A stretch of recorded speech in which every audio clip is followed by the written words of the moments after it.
غذای بدن که همین خوراکی هاست، اما غذای روح میدونی چیه؟ در ادامه گوش کن.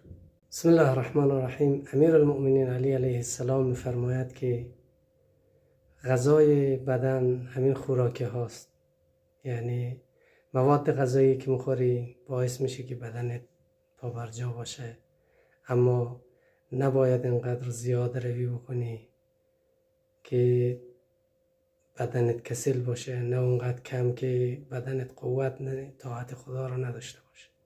باید از طریق خوراکی این بدن رو سر پا نگه داری. اما غذای روح رو امام میفرماید که اطعام کردنه.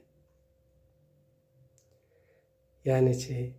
یعنی اگر میخوای روحت قوی بشه، روحت پایدار بشه، باید تقدیم کنی و دیگران بدی.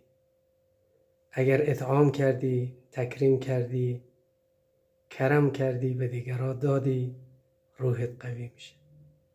سعی کنیم در این آخر ماه مبارک رمضان